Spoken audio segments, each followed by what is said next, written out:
You ready for my heater, Smalls?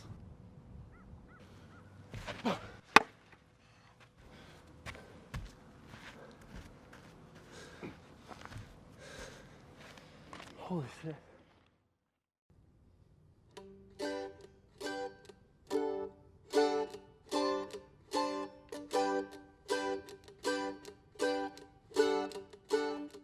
Nate and I really begin his sophomore year. Didn't really know him his freshman year, but sophomore year, and that was around his big decision to change out of football. And he was looking for other things he would like to get into, and one was his spiritual life. So he was very interested and drawn to the idea of campus ministry and all that that meant in terms of where he was in his own life. So he then became involved with Campus Ministry Scholars and got very involved with campus ministry as we at the time also were organizing it and expanding it. So I would say Nate, with his personality, his drive, his energy, was a pivotal force in terms of the development of the campus ministry community, the Catholic student community, and therefore by extension, the spiritual presence of a community on campus.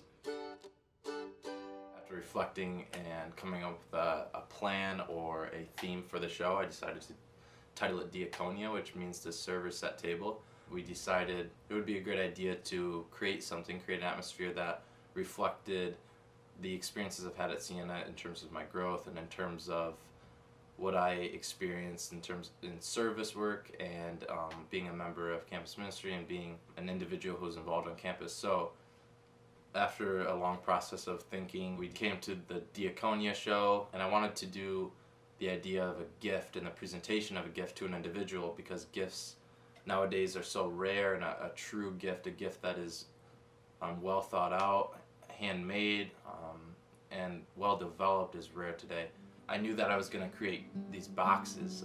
These boxes consisted of a journal, a hand-stitched journal, a Coptic stitch, some of my prints, some of my screen prints, which are drawings that I did of different characters and different sceneries, and then also a shadow box which consisted of a citrus solvent screen print robin inside with the travel blue line in the background with 2 red pins to show the idea of travel and going from one place to the next. People are probably wondering, okay, so how does this Los Angeles community come into play, and why are the boxes being delivered to this community?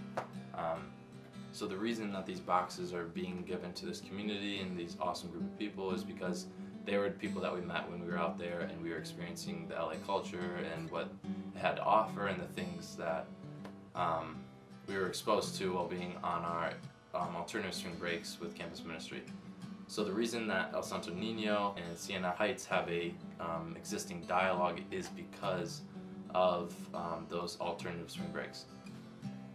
So the trip then evolved from the presentation of my senior exhibition at Siena, because I had to get those boxes after I presented this to the school and fulfilled the requirements to receive my Bachelor of Fine Art degree. Somehow we did get the boxes there. So decided I could either ship them or I could do, I could ship them or I could drive them out or I could have another group take them. So it's kind of up in the air, and it really was up in the air all summer until it finally came time when it's like, all right, we're going, we're gonna drive them out there. So there's an awesome opportunity for me and for people, Danny and my little sister and her boyfriend Matt, to take a road trip across the United States and experience different areas of our country, and then also have the opportunity to present those gifts firsthand. So that's really how the trip came about. It was a trip that was a celebratory trip of receiving a Bachelor of Fine Art and, you know, getting on the road and seeing out west, and I mean all of those things were definitely motives of this trip, so the pleasure of it. But also there was the real reason that this trip came about was because of the boxes. So the original motive for this trip were the boxes, and it still was the boxes the whole time. I had just gone on a road trip before this through Iceland, so knowing that, I also knew that road trips don't happen without issues. And we made it to a Walmart where Nate brought up the fact that we should buy stick-on lights to the trailer. And I was a little confused about why we would need stick-on lights to the trailer. I thought he just wanted extra lighting. But he said that the lights don't work, which is awesome because that's just even more of a reason to get pulled over, especially towing a big black trailer through the night.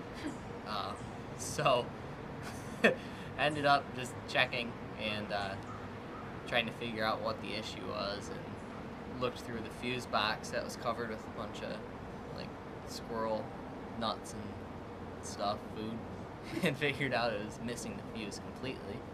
So after Iowa City, we had lights on the trailer. The travel out there, we drove from Michigan, from Traverse City, and we made it out to Denver for sunrise 24 hours later, which was awesome. So we traded off shifts and we made our way out there, which then led us into the mountains of Colorado. So we were winding through the mountains, pulling the trailer. So we were pulling a trailer. My oldest brother lent us his trailer, his enclosed trailer, so all the boxes were in there. We also had a bed in there, we had food, blah, blah, blah, all the things you need for travel. So we were traveling very luxurious, and with very spacious as we were riding in the Suburban. So as we made our way to Leadville, Leadville is our stop, kind of our first stop we had in Colorado before taking Independence Pass, which is a really high-ridged drive that takes you way up into the mountains and summits us and then drops us down into Aspen. So we were in Leadville, we got to skateboard for a little bit, kind of hang out, mess around, have a snack, and just experience this beautiful little town that had a beautiful mountain ridge that was in the foreground, which was really outstanding and just stunning. Definitely a place that I fell in love with, and definitely had my heart from when I got there to the end of the trip.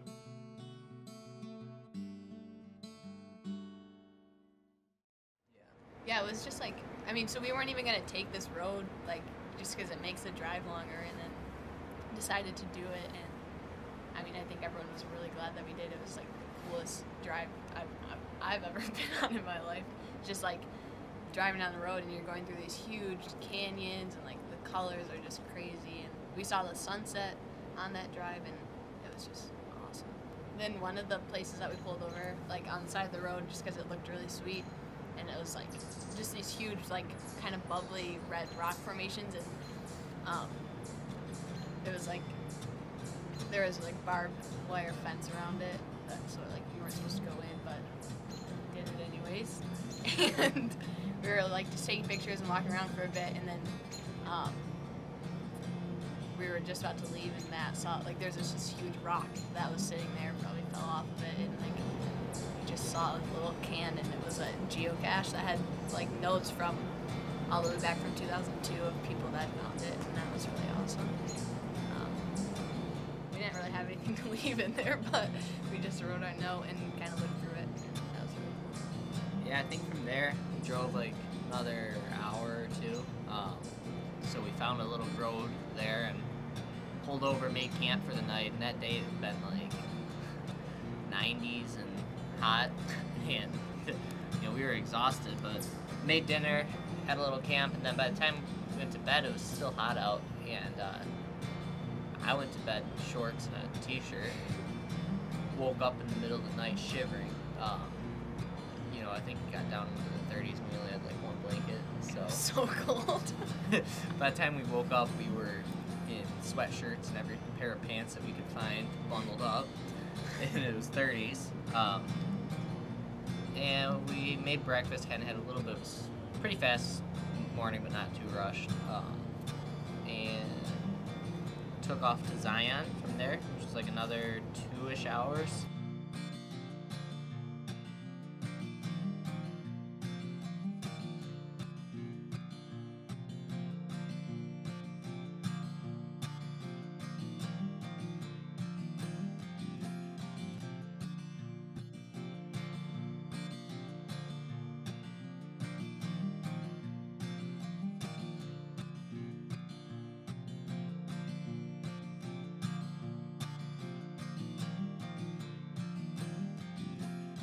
By the time we got there, it was once again 95, so there was like 70-degree differences in heat, and that was just unreal. unreal. We pulled in, driving up these huge cliffs, and then probably my favorite part of it actually was Danny just decided to randomly pull over because he wanted to take a picture, and then we saw like a river and a beach, and we went down to it and found this little swimming hole that was deep enough to jump off of this rock that was probably like 10, 12 feet up or whatever, and kind of sketchy because you had to jump in between two rocks, but deep enough that it was fun, and that was probably one of the highlights of the trip. Along the way, we had a lot of cool stops. We had a lot of places that we would get out and just kind of mess around for a little bit, jump in, swim, kind of shake our legs loose and adjust to different locations. So yeah, it was really cool along the way to be able to do that and to be able to stop whenever we wanted, even though we were on kind of a tight schedule and we did stick to it pretty well. So we were on the road for 10 days and we happened to cross through, 9 days, and we happened to cross through 10 different states. And we were cruising. I mean, we were always moving, so we'd get somewhere and then we were, okay, we gotta get there next. So a little time was wished for as we were at these places. We wish we had more time and the ability to stay there longer. But just how much time we had for this trip, we had to keep moving. When we entered into Los Angeles, we got there at 6 in the morning. We got stuck in rush hour traffic, hit some heavy traffic area, called Fernando, and he was going to head to El Santo Nino, and we were going to meet him there around 11 o'clock, so we pulled into there, got there a little early, and then waited for some of the people to show up that belonged to the community, and once they got there, we all just hung out. How many hours did you make from over there to over here? I mean, I'm pretty sure you guys stopped somewhere. Yeah, Sleep.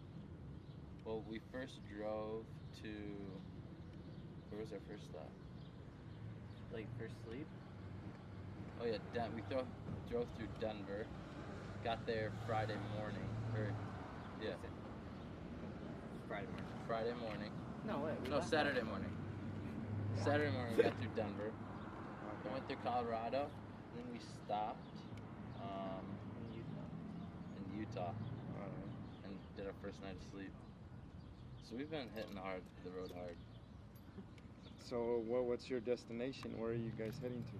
We were headed to here, and then we're going north to Yosemite, and then see my friend in Salt Lake, and then back. Isn't Father John gonna? He'll be out here. But he's not meeting with you guys. No, he'll be out here next week. Okay.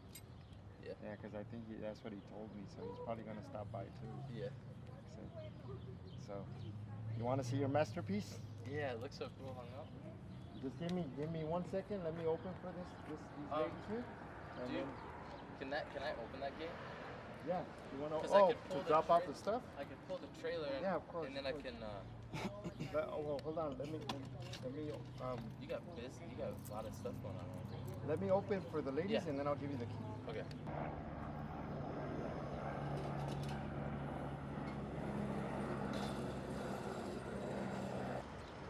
Where would you want them?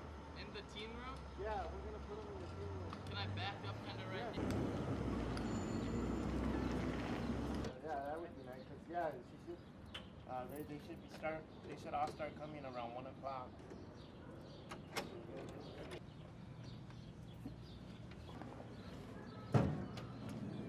Just put them right there under the board. Next to the board, yeah. A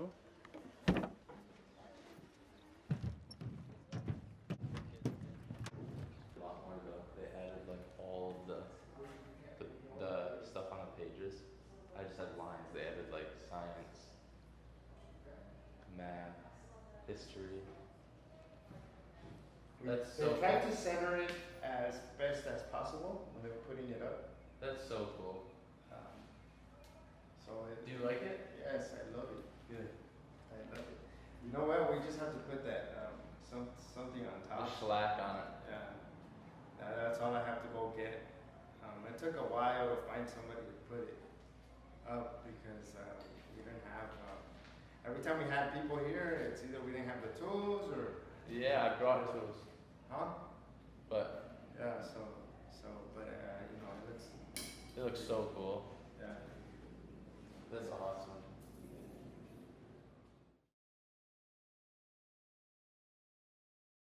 So basically, we're a community center. So we help low-income families. with any resources they need. If we don't have it here on site, we refer them to other places where they can get assistance, whether it's food, shelter, clothing. Clothing we offer here. As you can see, we have boxes of clothing there. So people come in randomly and they'll say, "Hey, I need clothing." We have, because we're a big city, we have a number of, a pretty big population of homeless around the area. So sometimes they might, ask if they can grab, some clothing or something like that. For the most part, we try to keep it safe for the kids because this is a kids center more than anything else. We have a daycare on site for elementary kids from the ages 5 to, I believe, 11, and then from 11 to 18, or actually 19, because we still give them a year in college of help if they need any assistance. But we have the youth program, so if it's from 11 to 19 years of age, and that's who Nate got to work with the teens. So there's gonna be different, there's like an age difference, but as soon as they go into middle school, they're able to join my program. We're part of it's a big organization throughout the United States. It's called Catholic Charities of Los Angeles. Well, we're at Los Angeles, sorry, but Catholic Charities of USA. So what happens is we're able to, let's say there's a kid that's relocating to another state, we can call somebody in Arizona and say, hey, he needs help. Or an adult that's relocating to another state. We can call, Minnesota and say, we just look for, because we have a databases of all our agencies around the United States that we can send people to, that they can get help. So basically, it's just a center that helps people. A lot of times it's, you might not see a lot going on, but behind the scenes, we're helping people all the time. This is a Spanish-speaking community all around. It's funny because demographics have changed throughout the years. In the 70s and 80s, it was an Asian community. And then after that, it became an African American community. Now it's a Hispanic community. So you're gonna see a lot of our advertisement, English and Spanish. But most of the time when we talk to people, it's gonna be Spanish. So keeps us going with both languages, bilingual.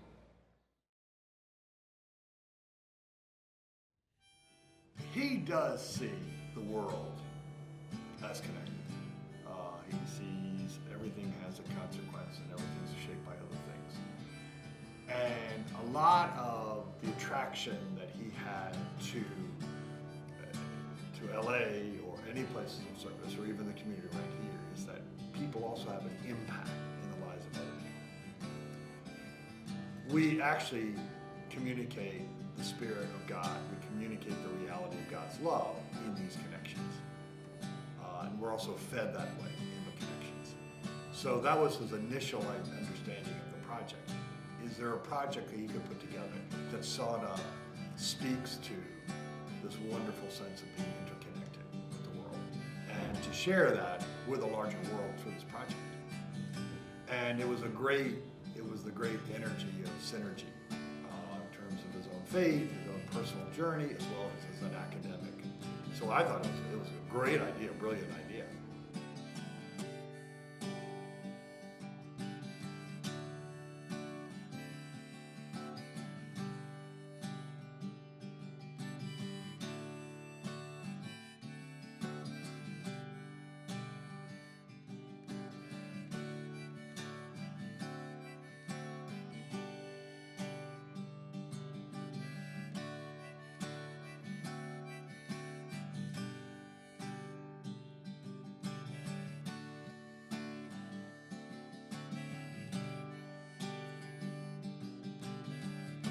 everything is connected.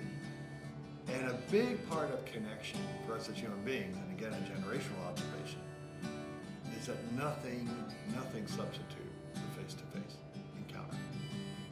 Because to go out there means I'm still walking with you. And the neat thing about him going, you all going out there, was it confirmed that this community has A, not been forgotten, nor just simply been used for another purpose, but rather the end result is this creativity in Michigan came from my experience with you in LA. And therefore, my experience of sharing it in Michigan, I now want to give you back in LA the fruit of what you gave me in Michigan. And so the face-to-face, the encounter, is hand-to-hand, is really the most powerful way of doing it, and the clearest way. And I'm gonna say this, and I hope you don't edit this part out of the tape. But Danny, the fact that you're doing a documentary on a project from another student, a friend of yours, who also went here, and his impact in LA, and now you're measuring that impact as it continues on long after he's graduated, is a wonderful exercise. Because in some ways, this, what you're doing here in this documentary, is the same spirit of diaconia. That everything has a consequence. And when you bring out what is valuable and good, it has a consequence for really wonderful things to happen. And you keep that value, that love, that sense of justice and diaconia very much alive, that it might motivate other people to see their world as being connected to, and to cherish those connections and those bonds, yeah. I think I just found the end credits to the film. there you go. But I mean, and I also mean that. Yeah. This isn't fluff stuff. I think a lot of times in our world we just look at our lives like, oh wow, what am I really doing? And we don't have the opportunity of being liberated and to really go out big and even in a simple way to see, wow, this ripples through a lot of nice things. And I really am enriched by that. We need that kind of enrichment. Fernando he kept talking about how wonderful Siena Heights students are. And people here said, wow, we had such an experience in LA. Well, everybody's lives have been changed by that. And that doesn't leave you long after you leave the place. And so that's a good thing.